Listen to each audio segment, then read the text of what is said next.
Social media గ్రూప్లో ఉన్న వాళ్ళలో రాంగ్ఫుల్ పోస్ట్ చేశారంటే admin would be held responsible. దాంట్లో అడ్మిన్ ఎవరెవరు ఉన్నారో వాళ్ళందరినీ కూడా మేము అరెస్ట్ చేయడానికి ప్లాన్ చేస్తున్నాం.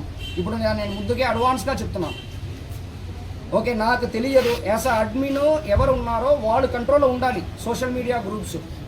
లేదు వాళ్ళు పోస్ట్ చేసిన తర్వాత నాకు తెలియదంటే ఆ పరిస్థితిని అక్సెప్ట్ చేసుకున్న పరిస్థితిలో పోలీస్ లేదు. ప్రతి ఒక్క అడ్మిన్ ఎవరెవరి గ్రూపులో ఇలాగ తప్పన పోస్ట్ వస్తుందో ఆ అడ్మిన్ హెడ్ రెస్పాన్సిబుల్గా మేము ఫిక్స్ చేస్తాం. వాళ్ళు చేయకపోయినా వాళ్ళే కారణంగా మేము మెయిన్ ఫిక్స్ చేస్తాం, వాళ్ళని అరెస్ట్ చేస్తాం 100%. తర్వాత ఎవరెవరు ఈ షేర్ చేస్తారో వాళ్ళు ప్రతి ఒక్కరిని కూడా మేము అరెస్ట్ చేస్తాం. మీడియా మిత్రులకి నా రిక్వెస్ట్ ఏంటంటే ఇది అందరికి కూడా చేరుకోవాలి. ఇప్పుడు నుంచి ఎవరు పోస్ట్ చేస్తారో, ఎవరు అడ్మిన్ గ్రూప్ క్రియేట్ చేసిన అడ్మిన్ గ్రూప్లో ఎవరు దీన్ని పోస్ట్ చేసిన దాన్ని ఎవరు స్ప్రెడ్ చేస్తారో అందరినీ మేము అరెస్ట్ చేస్తాం. అది ఎంతమంది అయినా పర్వాలేదు.